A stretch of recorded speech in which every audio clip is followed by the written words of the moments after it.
และท่านผู้ชมใน5 ปีที่ผ่านมามหาวิทยาลัยแห่งชาติได้สร้างบุคลากรออกรับใช้สังคมทั้งหมด 26,123 คนพร้อมนั้นมหาวิทยาลัยแห่งชาติก็ได้ร่วมกับบรรดากระทรวงมหาวิทยาลัยสถาบันวิสาห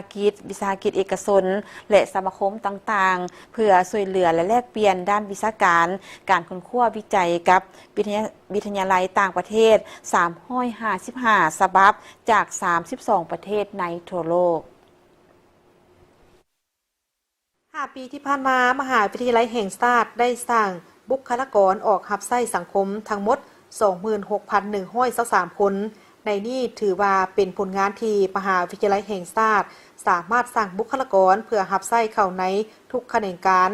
ศาสตราจารย์ปริญญาเอกเดชานุราชแสนดวงเดชอธิการบดีมหาวิทยาลัยแห่งชาติได้รู้ว่าตลอดระยะ5 ปีที่ผ่านมามหาวิทยาลัยแห่งชาติได้สุ่มใส่ในการปรับปรุงและยกสูงคุณภาพการศึกษาให้ดีขึ้นเป็นก้าวเพื่อให้สามารถเชื่อมโยงกับภาคพื้นได้ตอบสนองได้กับความมีข้องต้องการในการก่อสร้างทรัพยากรมนุษย์ที่มีคุณภาพให้แก่การพัฒนาเศรษฐกิจสังคมในระยะใหม่ของประเทศเฮา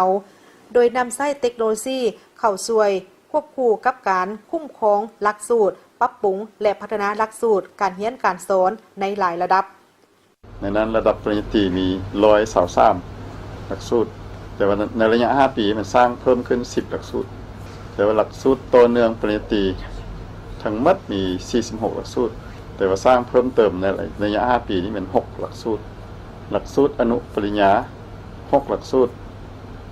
ในนั้นสร้างในระยะ5 ปีนี้เป็น2หลักสูตรสำหรับหลักสูตรปริญญาโท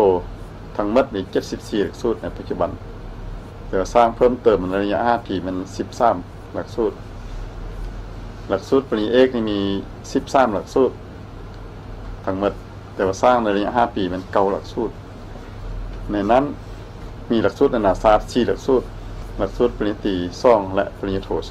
2ในศกศึกษา5 ปีนี้ตั้งแต่2021 2025นี้มีนักศึกษาสำเร็จการศึกษาในระดับต่างๆทั้งหมด26,123 คนเป็นหญิง 12,480 คนในนั้นเป็นระดับปริญญาเอก11 คนปริญญาโท 3,044 คนปริญญาตรี23,000กับ72 คนอนุปริญญา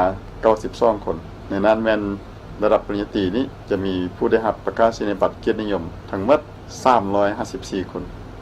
และในจำนวนที่จบการศึกษาทั้งหมดก็มีนักศึกษาต่างประเทศถึง361 คนถึงมาจาก12ประเทศเนาะมาจากสปป.จีนสปป.เวียดนามกัมพูชาจากเกาหลีเหนือจากศรีลังกาจากมองโกลีจากอุเครนหรือว่ายูเครนจากญี่ปุ่นแคนาดาออสเตรเลียฟิลิปปินส์นะครับพม่าและเมียนมาเนาะในนั้นนักศึกษาต่างประเทศก็ได้ประกาศเกียรตินิยมด้วยกันเนาะมีจำนวน8 คนทั้งหมดเป็นนักศึกษากัมพูชา5 ปีที่ผ่านมามหาวิทยาลัยแห่งชาติแม่นได้พัฒนาหลักสูตรอย่างต่อเนื่องมาฮอดปัจจุบันนี้มีทั้งหมด262หลักสูตรในศกศึกษา2021ถึง2025มีนักศึกษาที่สำเร็จการศึกษาในระดับต่างๆรวมทั้งหมด 26,123 คนหญิง 12,480 คนในนี้มีระดับปริญญาเอก11 คนหญิง5 คนระดับปริญญาโท3,044 คนหญิง 1,195 คนระดับปริญญาตรี 23,072 คนหญิง 11,280 คนอนุปริญญา92 คนหญิง40 คนสำหรับปริญญาตรีได้รับประกาศนียบัตรเกียรตินิยมจำนวน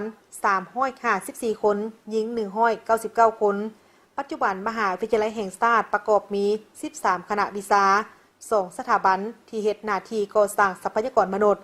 ตั้งแต่ระดับอนุปริญญาจนฮอดระดับปริญญาเอกมี30กว่าศูนย์ที่เฮ็ดหน้าที่ในการค้นคว้าและบริการวิชาการพร้อมนี้มี4โครงการที่เฮ็ดหน้าที่ในการบริหารสำนักงานอธิการบดีและมีพนักงานครูสอนทั้งหมด 1,455 คนหญิง697 คนเพื่อสืบต่อพัฒนามหาวิทยาลัยนี้มหาวิทยาลัยแห่งชาติก็ได้ค้นคว้าและก็รับห้องในกองประชุมใหญ่ของพรรคได้แล้วก็ได้สืบต่อจัดตั้งค้นคว้ากันรับห้องเอา7แผนงานคือแผนงานที่1ก็เป็นสร้าง และพัฒนาบุคลากรซึ่งมีอยู่3โครงการแผนงานที่2แม่นพัฒนาให้เป็นศูนย์กลางการศึกษาที่มีคุณภาพมี4โครงการแผนงานที่3แม่นพัฒนาความเป็นศูนย์กลางด้านการค้นคว้าวิทยาศาสตร์และบริการวิชาการอันนี้มีอยู่10โครงการแผนงานที่4แม่นปรับปรุงสร้างและพัฒนากลไกคุ้มครองบริหารก็มี4โครงการแผนงานที่5ปรับปรุงขยายและพัฒนาพื้นฐานโครงล่างสู่ความเป็นสากลซึ่งมีอยู่9โครงการแผนงานที่6สร้างความเข้มแข็งด้านการเงินที่4โครงการและแผนการที่7แม่นสร้างความเข้มแข็งเวียงงานผู้พันต่างประเทศเพื่อหันไปสู่ความเป็นสากลก็มี3โครงการอันนี้เป็นแผนงานที่จะสืบต่อปฏิบัติแต่2026 2030เข้ามาเรียนทราบเคียงคู่กันนี้มหาวิทยาลัยแห่งชาติก็ได้ร่วมกับบรรดากระทรวงมหาวิทยาลัยสถาบันรัฐวิสาหกิจเอกชนและสมาคมต่างๆเพื่อช่วยเหลือและแลกเปลี่ยนทางด้านวิชาการการค้นคว้าวิจัยและมหาวิทยาลัยแห่งชาติได้มีการเซ็น MOU และ MOA กับมหาวิทยาลัยสถาบันและวิทยาลัยต่างประเทศทั้งหมด355ฉบับจาก32ประเทศในทั่วโลกและก็ได้เข้าร่วมเป็นสมาชิกเครือข่ายวิชาการและการค้นคว้าในภาคพื้นและสากลทั้งหมด11ภาคส่วนโดยเฉพาะโคเมนเครือข่ายมหาวิทยาลัยอาเซียนเครือข่ายมหาวิทยาลัยอาเซียนอินเดียเครือข่ายแลกเปลี่ยนการศึกษามหาวิทยาลัยในภาคพื้นอาเซียนและแปซิฟิกตามวิสัยทัศน์ที่ว่า